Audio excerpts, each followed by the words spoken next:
बहुत सुंदर। और बड़ा सुंदर नृत्य इन बच्चों ने किया, बड़ा सुंदर नाटक बच्चों ने किया। जोर से ताली बच्चों के सम्मान में। हाँ, ये कैमरा वाले तुम लोग बैठ जाओ भैया ये। हाँ, तो बड़ा सुंदर प्रोग्राम बच्चों ने किया। और बच्चों से भी ज्यादा इन बच्चों के माँ बाप के लिए ताली बजाइए। अगर माँ बाप नहीं भेजते तो बच्चे कैसे आ पाते हैं? वो माँ बाप जो अपने बच्चों को पाठशालाओं में नहीं भेजते हैं, वो माँ बाप जो अपने जुआ बच्चे बेटे बेटियों को साधु के चरणों में नहीं भेजते हैं, वे अपने बच्चों को शराब खाने के लिए भेजते हैं, वैश्यालय की तरफ भेजते, खुद अनाथ आश्रम की तरफ वो लोग चले जाते हैं। मैं देखता हूँ, मैं छोटे बच्चे पाठशाला में एक बार आ भी जाते हैं। जब बच्चे बड़े होते हैं वो साधु के पास नहीं आ पाते हैं, बेटियां माता जी के पास नहीं जा पाती है, बच्चे महाराज जी के पास नहीं जा पाते हैं। और फिर रिजल्ट क्या होता आप देख रहे हैं, प्रीमैरिटल अफेयर्स, शादी के बाद में ढेर सारे अनैतिक संबंध। अब मैं क्या बोलूं, बोले मुझे हिचकिचाहट हो रही है, धार्मिक मंच है, फिर भी कहना चाहूंगा मैं। अमेरिका के अंदर मुझे लोगों ने बताया कि 70-80% से भी ज्यादा लड़कियां शादी से पहले मां बन जाया करती है। ठीक है, अबॉर्शन हो जाता, that's a different matter. Bharat की धरती, हिंदुस्तान की धरती ऐसे महान तपस्वी ने इस धरती पर अपनी तपस्या और त्याग के अमृत उड़ीला, इस अमृत को बिखेरा है। तो कहीं ऐसा ना हो जाए कि आने वाले वर्षों में, आने वाली दशकों में, आने वाली सदियों में कि उस अमेरिका जितना अनाचार, अत्याचार, पाप इस धरती पर भी पैदा हो जाए। ऐसा ना होना चाहिए। तो पाठशाला बच्चों को भेजते रहिए। अगर पाठशाला बच्चों को अब नहीं भेजेंगे तो बच्चे धर्म की राह पे आगे नहीं आ पाएंगे। दीक्षा होने वाली है 23 तक, दीक्षा दीक्षा दीक्षा दीक्षा, सब जगह दीक्षा दीक्षा। अभी मैंने कहा भी था, मैंने आपसे, आप पर्सनल व्हाट्सएप मैसेज क्रिएट कीजिए। कमेटी वालों ने, समाज के मुख्य लोगों ने, युवा मंडल ने कुछ मैसेज बनाए हैं, ग्रुप के अंदर गए हैं। लेकिन आप अपने पर्सनल ग्रुपों के अंदर अपना खुद एक मैसेज बनाइए, क्रिएट करिए, इस मैसेज को आप भेजिए, बुलाइए, लोग आह्वान करिए। गुरुदेव 2-4-6 दिन पहले गुरुदेव ने बताया भी था कि जब भगवान के समोषण के अंदर जब देवताओं को बुलाना होता है तो देवता लोग क्या करते हैं, देवता को मालूम है, सबका होती क्या ना, सब देवता को मालूम है कि समोषण में जाना, इंद्र की आज्ञा हो जाती है, उनको जाना ही पड़ता। इसके बावजूद भी देवता लोग पर्सनली अपने लेवल पर सब देवताओं को बुलाते हैं, आओ आओ आओ आओ आओ आओ, पूरी आओ कमेटी यहाँ बैठी हुई है। अध्यक्ष महोदय बैठे हैं, महामंत्री बैठे हैं, गौतम भाई बैठे हैं, कौशिक भाई आके चले गए, अभी फिर थोड़ी देर में फिर आने वाले हैं। और घोगा का विशाल पंचकल्याणक, घोगा भावनगर समुद्र किनारे सी शोर पर बड़ा एक ऐतिहासिक पंचकल्याणक होने वाला है। सब वहां के कुमार भाई और सारे वहां के ट्रस्टी लोग वहां के पधारे हुए हैं। सौभाग्य आपके जीवन का, आज भी धरती पर गच्छत गुरुदेव सुनील शाह जी महाराज तपस्वी संत विराजमान हैं। तपस्वी संतों के पीछे जी जान झोंक देने वाले भक्त भी विराजमान हैं। सौभाग्य इस धरती का।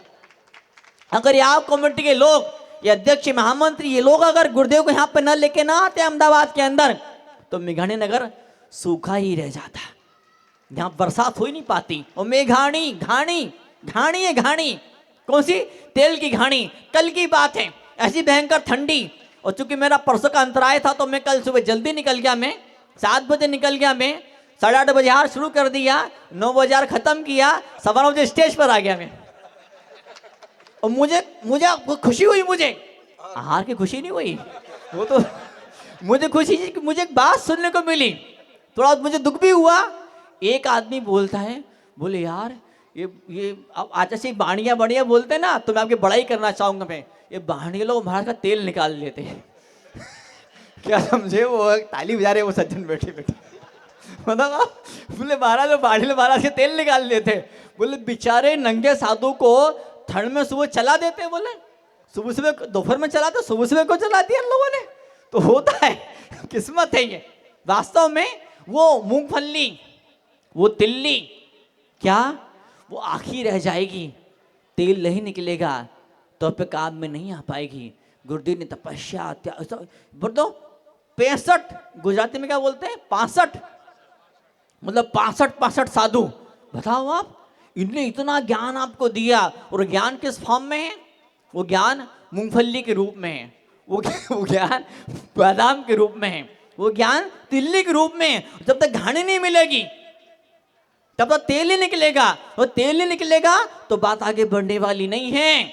जिससे वो घानी उस मूंगफली को, उस तिल्ली को खाने लायक बना देती है, और सुल्तान नाम की घानी इस शास्त्र को जीने लायक बना देती, जीवन को जीने लायक बना दिया करती। तो आज वो क्षण है हमारे बीच में, हम सब बैठे हैं यहाँ पर, गुरुदेव कृपा का अमृत बरस रहा है। 23 तारीख को चाहे कुछ भी हो जाए, दुनिया यहाँ की वहां हो जाए, कोई बड़ा मुसीबत का पहाड़ टूट पड़े, खुद मौत सामने खड़ी हो जाए, मौत को बोल देना हट, दीक्षा में जाना, पहले मुझे दीक्षा करा लेने, मुझे पहले देख लेने, मुझे बाद में तू आ जाना, अभी तो मैं तुझे नहीं छोड़ूंगा, मैं जाके रहूंगा, मैं जाऊंगा मैं। वो क्षण दोपहर में 1 बजे दीक्षा होने, कितनी बजे होगी दीक्षा होगी? शुभम भैया आपने शिपल बैठ के ना दीक्षा का एक बार कब लोगे आप? कभी बाद में ले लेना है, तो जिंदगी बड़ी पड़ी हुई, तो खूब लंबी जिंदगी। तो आज के सौभाग्य के क्षण है, वास्तव में दीक्षा लेना सबकी बस की बात नहीं होती है। वो चुल्लक सूरतन सागर जी महाराज है कि नहीं? हाँ, खड़े हो जाओ चुल्लक जी महाराज, 80 साल के हैं और हमसे ज्यादा दौड़ते हैं वो। मुझे गर्व है, मुझे गौरव, मुझे सौभाग्य मेरे जीवन का कि आज भी धरती पर ऐसे बुजुर्ग लोग हैं जो 80-80 साल के हैं। हाँ, एलक जी खड़े हो जाइए, आपकी डिमांड है, आपकी ताली बजाएं दीक्षार्थियों के लिए। आप नहीं बढ़ पाए कोई बात नहीं, लेकिन जो बढ़ रहा है, और 22 तारीख को बिनौली निकलेगी। क्या निकलेगी? बिनौली निकलेगी 22 तारीख के दिन। तो क्या दृश्य होता है बताओ आप। गणतंत्र विलय दान होगा दोपहर में, शाम को 7 बजे बिनौली निकलेगी। कोई दीक्षा लेने वाला होता है, उसकी गोद भरी जाती है उसकी।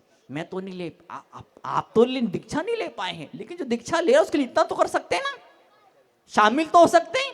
बताओ ब्रह्मचारी विपिन भाई कहाँ चले गए? खड़े हो जाइए विपिन भाई, देखो चांदी जैसे बाल है तेरे, आए है क्या बात है, क्या मुस्कुराहट चेहरे, देखो आप, हाँ मोती जैसे दांत है इनके, देखो आप। वो टीचर में, एक टीचर स्कूल में पढ़ा रहे थे, तो वो कॉपी चेक कर रहे थे, बैठ जाइए है ना, कॉपी चेक कर रहे थे, होमवर्क चेक कर रहे थे। तो टीचर ने बोला अरे वाह क्या सुंदर राइटिंग है। एक बच्चे की कॉपी चेक करते करते टीचर बोला वाह क्या सुंदर राइटिंग है, तुम्हारे अक्षर तो मोती जैसे। एक बच्चा जोर से हंस दिया, बहुत जोर से हंसा, शैतान बच्चा था। टीचर गुस्सा आया, खड़े जा, क्यों हंसा, सुधो। बोले सर आपने कहा ना मोती जैसा दांत है, तुम्हें हंस दिया, हंसने वाली कौन सी बात है इसके अंदर? सर हमारे मोहल्ले में है ना एक कुत्ता है, उसका नाम मोती है। समझे मुझे? हाँ, और जब दूसरी बार जब मैं विदेश से लौटा तो बॉम्बे सीधा मैं अहमदाबाद उस समय आया था, नरोला में पंचकल्याण चल रहा था, प्रबल साजी सानिध में मैं भी उसमें शामिल हुआ था। सड़क के ऊपर चौराहा बजा नहीं, नरोला था, कौन सी जगह थी, नरोला था शायद, तो वहां मैंने चुटकुला सुनाया था, लोग इतना हंसे तो मुझे आज तक वो सीन मुझे याद है।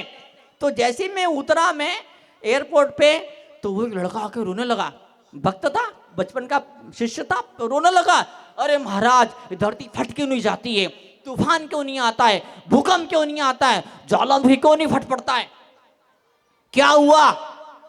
बोले पेली ना पाड़े छे। क्या? अरे संसार में होता है ऐसा, संसार में। ऋषभ जी आपको ज्यादा हंस रहे हो, क्या बात है? सच में भासोर गांव में आचार्य गुरुदेव ने इतना बड़ा मुझे कहा था, बोले लाफिंग बुद्धा नहीं लाफिंग समुद्धा। जब से मैं यहाँ आए अहमदाबाद के अंदर, क्या मालूम क्या है मेरी वो हंसाने वाली कला कहाँ मरमुर आ गई। तो पहली बार मेरे को चुटकुला सुना है मैंने स्टेज के ऊपर।